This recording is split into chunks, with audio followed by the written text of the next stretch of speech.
Page 23. TV. My visitors are often surprised when they see the TV Mac put in my domain. They seem to find it odd, the sight of a gorilla staring at a tiny humans in a box. Sometimes I wonder, though, isn't the way that they stare at me sitting in my tiny box just as strange? My TV is old, it doesn't always work, and sometimes days will go by before anyone remembers to turn it on. I'll watch anything, but I'm particularly fond of cartoons with their bright jungle colors. I especially enjoy it when someone slips on a banana peel. Bob, my dog friend, loves TV almost as much as I do. He prefers to watch professional bowling and cat food commercials. Bob and I have seen many romance movies too.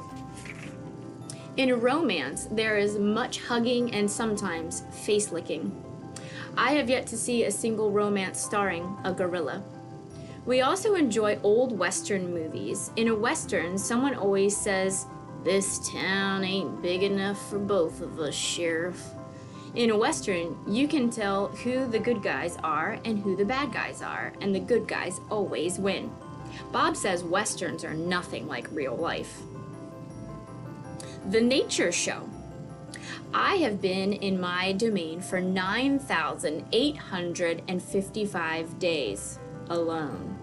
For a while, when I was young and foolish, I thought I was the last gorilla on Earth. I tried not to dwell on it, still it's hard to stay upbeat when you think there are no more of you. Then one night, after I watched a movie about men in black hats with guns and feeble-minded horses, a different show came on. It was not a cartoon, not a romance, not a Western. I saw a lush forest. I heard birds murmuring. The grass moved, the trees rustled. Then I saw him. He was a bit threadbare and scrawny, but not as good-looking as I am, to be honest, but sure enough, he was a gorilla. As suddenly as he appeared, the gorilla vanished, and in his place was a scruffy white animal called, I learned, a polar bear, and then a chubby water creature called a manatee, and then another animal, and another. All night I sat wondering about the gorilla I glimpsed. Where did he live? Would he ever come to visit?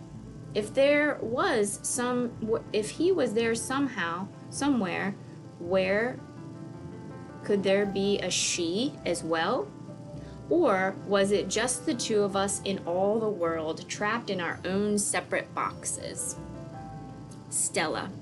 Stella says she is sure I will see another real-life gorilla someday, and I believe her because she is even older than I am, and she has eyes like black stars and knows more than I will ever know. Stella is a mountain. Next to her, I am a rock, and Bob is a grain of sand.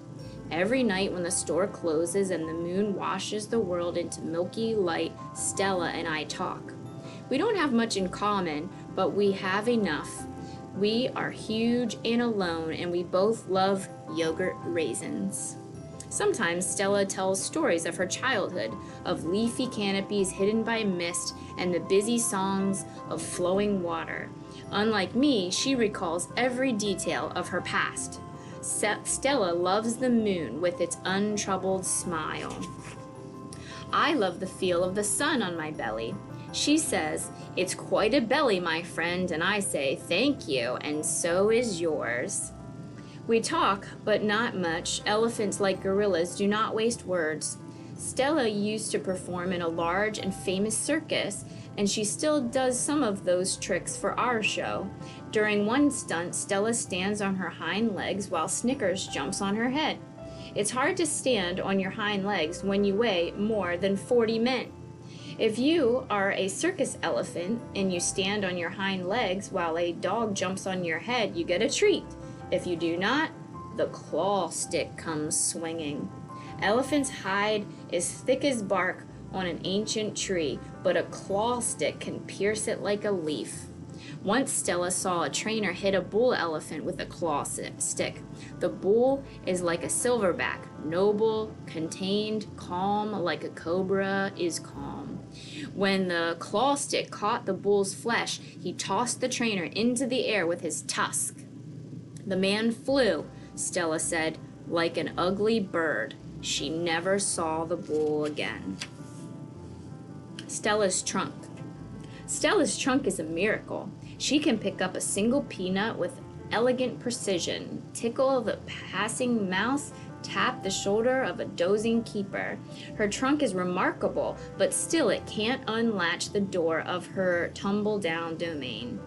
Circling Stella's legs are long ago scars from the chains she wore as a youth, her bracelets she called them. When she worked at the famous circus, Stella had to balance on a pedestal for her most difficult trick. One day she fell off and injured her foot. When she went lame and lagged behind the other elephants, the circus sold her to Mac.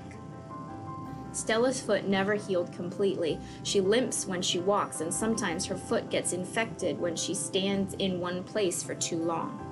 Last winter, Stella's foot swelled to twice its normal size, and she had a fever, and she lay on the damp, cold floor of her domain for 5 days. They were very long days. Even now, I'm not sure she's completely better. She never complains, though, so it's hard to know. At the Big Top Mall, no one bothers with iron shackles. A brisky rope tie to a bolt on the floor is all that is required. They think I'm too old to cause trouble, Stella says. Old age, she says, it's a powerful disguise. A plan. It's been 2 days since anyone's come to visit. Mac is in a bad mood. He says we are losing money hand over fist. He says he's going to sell the whole lot of us. Then, when Thelma, a blue and yellow macaw, demands, "Kiss me, big boy," for the 3rd time in 10 minutes, Mac throws a soda can at her. Thelma's wings are clipped so she can't fly, but she can still hop. She leaps aside just in the nick of time. "Pucker up," she says with a shrill whistle. Mac stomps to his office and slams the door shut. I wonder if my visitors have grown tired of me.